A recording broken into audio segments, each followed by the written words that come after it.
Every story starts somewhere. Mine begins here, in a small shed. Once meant to be a simple workspace, it slowly became a dumping ground. A graveyard of leftover materials and unfinished ideas. But that is about to change. This is where I will build the foundation for all future projects. And it starts with clearing the chaos. Old floors, stacks of forgotten wood, dust everywhere. One by one, it all goes. A clean state. Sometimes that's all you need to see potential hidden beneath the mess.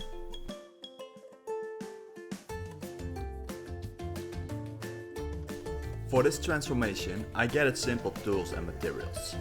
I bought some beams, boards, screws, plaster, paint, sockets, lights and a lot more. Total cost €738.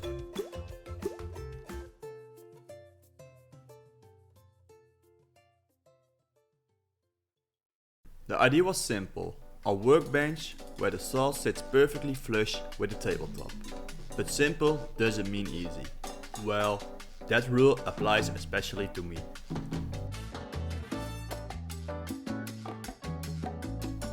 Not every cut was perfect. Some beams fit like they were meant to. Others remind me how easy it is to measure one. Each mistake slowed me down and the workbench took longer than planned. But that's how it goes.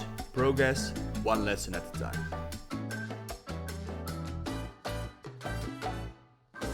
The next day, the construction continued. Scrap pieces of wood became my guides. Improvised spaces to keep everything surface level. Then came the moment of truth, assembling the frame, raising the bench upright. It looks easier in my head. You can see me wrestling with the beams here. Later, a friend pointed out, I would have been using the wrong screws all along. A rookie mistake, sure, but that's how you learn. For now, it just meant pushing a little harder.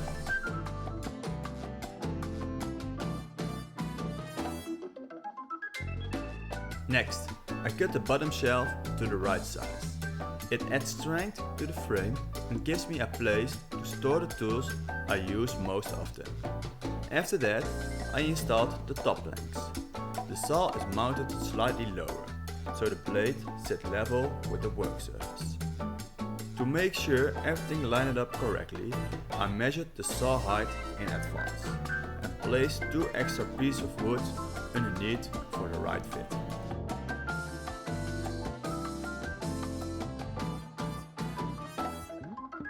To make the bench mobile, I added wheels underneath. Now it can move freely, out into the backyard on warm summer days, letting me work while the sun hits me. A small change, but it makes the worktop flexible. At first, I thought a clean shed and a new workbench would be enough to make a proper YouTube video. But when the dust settles, I realized it. It wasn't. The space didn't live up for the vision I had for this channel, not even close. I spent a long time thinking about what I wanted with this video and this channel. What do I want it to really be? Then it hits me. I have to go all in. Renovate the entire shed. For a beginner like me, it's the perfect playground. And if it's not flawless, that's okay. This is my space, my rules, my mistakes, and my learning journey. The next day, I primed the walls to help the plaster stick. Then I started plastering. Tips for beginners like me? Please tape the entire area off. Trust me, it will save you hours of cleaning. But in the end, the first wall turned out pretty smooth.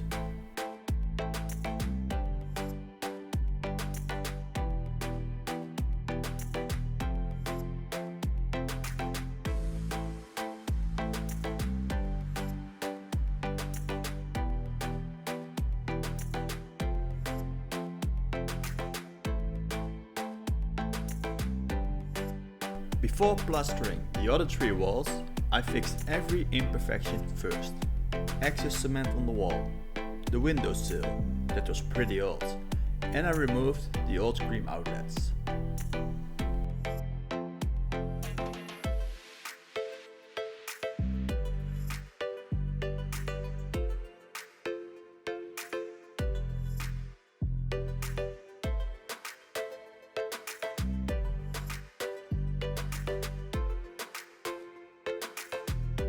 Feeling confident after the first wall, I took on the long wall. The one with the window, the door and the multiple corner profiles. But confidence can sometimes be a deceiving thought.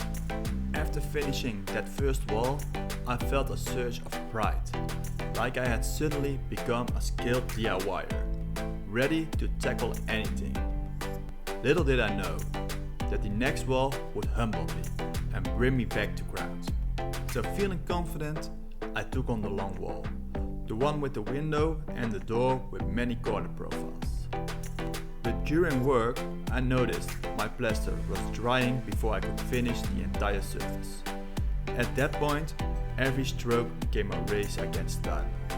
I saw it coming, and I tried to rescue what I could. But one section of the wall had to be abandoned, forsaken, surrendered entirely.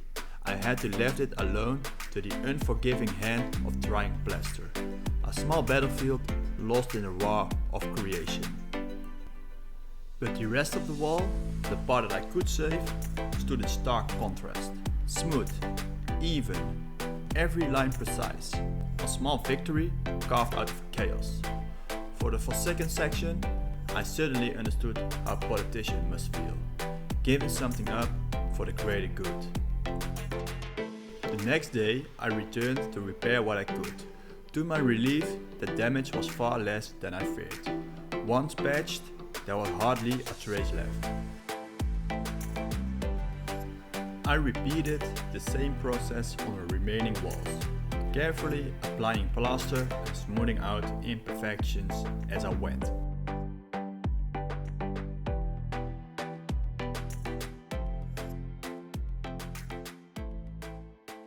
Once all the walls were plastered, I sanded them smooth.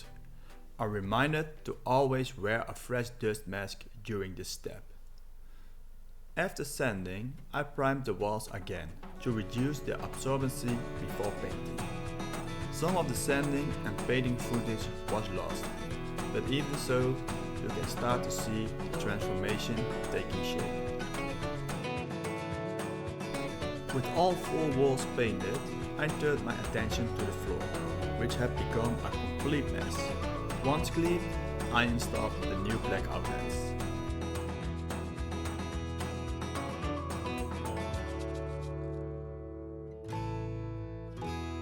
Since the walls were already finished, I carefully masked them off, before painting the window and the door frames black to match the sockets. To keep everything consistent, I primed the door and even the support and ceiling beam. Painting the doors with a smaller brush was just stupid. Therefore, I picked up a paint roll.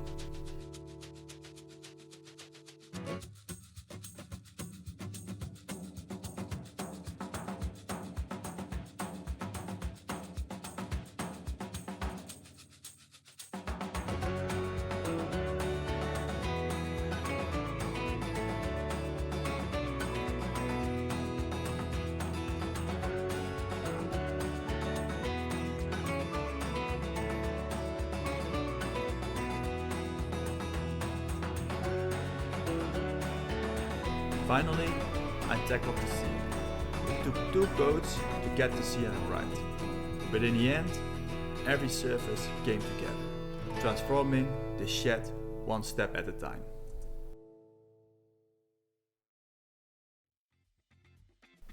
With the shed finally painted and cleaned, I turned my attention to the workbench again, painting it black to match the rest of the space. Some leftover paint made it easy to tie the shed together, but near the end of this workbench, I ran out of it. Fortunately, a bit of leftover black spray paint was still on hand, just enough to finish the workbench. When the paint has dried, I assembled the new lamp. The result? Every element now felt connected, the room coming together as a cohesive wall. The last finishing touch was adding skirting boards. They are not essential in a shed, but since I had already gone this far, they really completed the look. Looking back on this project, I probably should have redone the floor too. Maybe that's a challenge for the future. If you want to see it, make sure to subscribe. Before revealing the final result, I took one last pass at organizing the shed, creating a calm and functional space. Matching storage boxes, each labeled for its own category. Now keep everything in place. I can't help it, but I'm feeling really proud of what has been my first build ever. After all the work, the setbacks and the lessons learned, it's time to see the shed in its final form. The transformation is finally completed.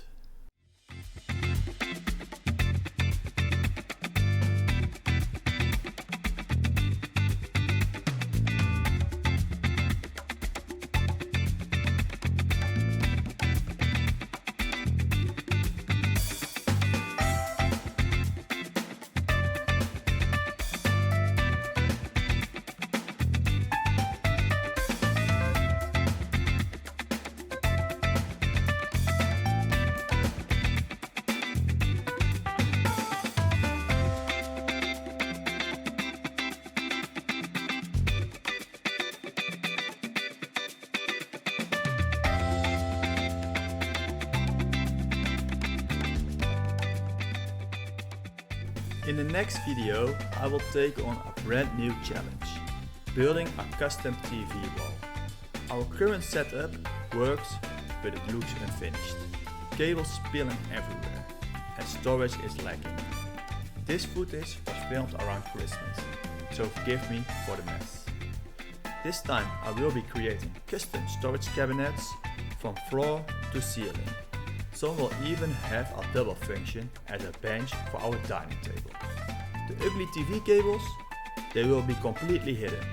And once again, I will push my plastering skills further. This will be my third time. First the shed, then helping a friend, and now at my place again. I'm taking this channel very seriously. I am investing parts of my 9 to 5 salary into new tools you will see in the next video. Don't miss it.